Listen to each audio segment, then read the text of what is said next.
There's been a number of prophecies over South Africa dating back 108 years that revival will come from the southern tip of Africa.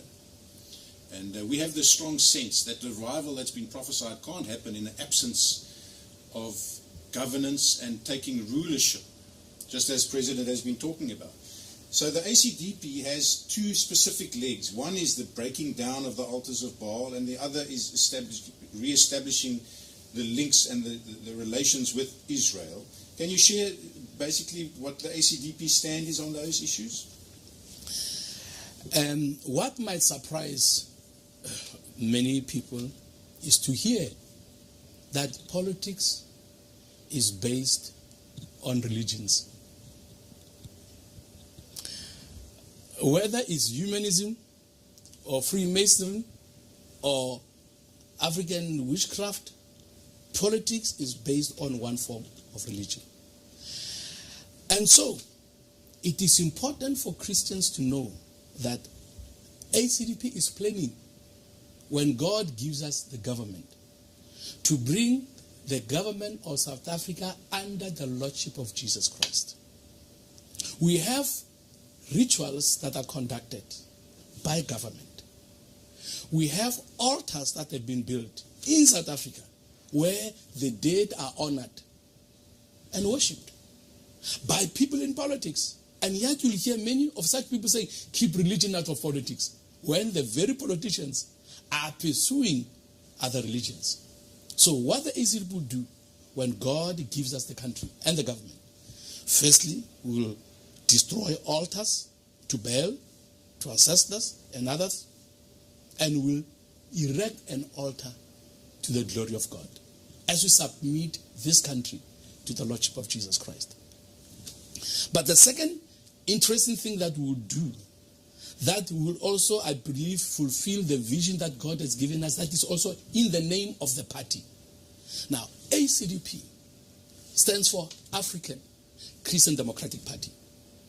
When it was formed, there were some individuals who said, we should just be Christian Democratic Party. Others said, South African Christian Democratic Party. But the Lord gave us clear instructions. He said, African, not to highlight ethnicity, but to show the vision that I've given you to be continental. God has given us a continental vision, a vision of having other Christian governments on the African continent. And when that happens, we will do something that will bring transformation, revival, and prosperity to Africa. What is it? Let me take you back to the late 60s until early 70s. Until late 60s and early 70s, most African countries' currency was stronger than the US dollar. South Africans will remember there was a time when the South African rand equaled $2. The Zambian currency, the kwacha, when in the early days when Dr. Kenneth Meshoe was the president, their currency was equal to the British sterling pound and much stronger than the US dollar. Malawians will tell you the same thing. DRC, they will tell you the same thing. The question that people should ask is, what happened? All these countries, their currencies were stronger than the US dollar. They were prospering. They did not have the poverty we have today.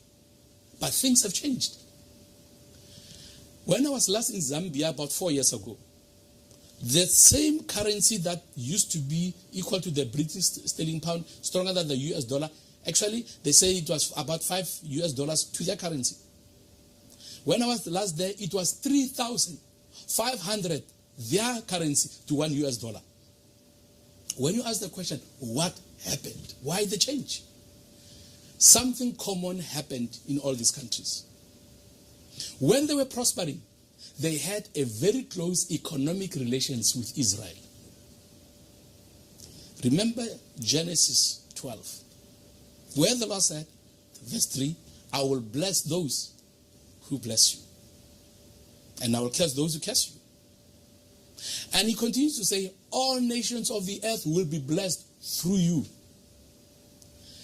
There is historical evidence. Anybody who wants to dispute this must go into history.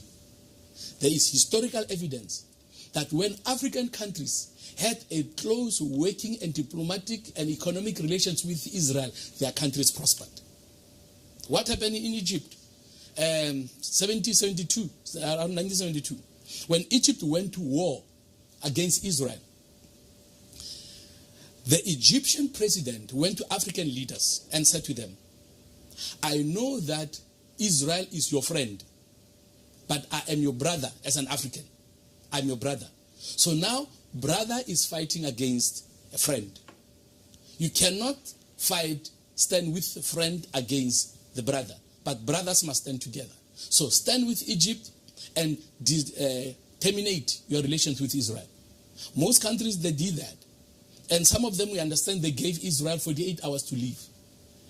And what happened to their economies? Took a nosedive.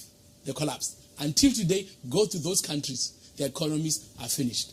But we believe God has raised the ACDP to ensure that those economies are resurrected. How will that happen? We will form strong partnership with Israel. And when that happens, the blessing of the Lord will come on this nation to an extent that our neighbors will ask the question, what is the source of your prosperity? What is the source of your blessings? And we'll say to them, it is not only the God of Abraham, Isaac, and Jacob, but it's because we are doing what the scriptures are saying.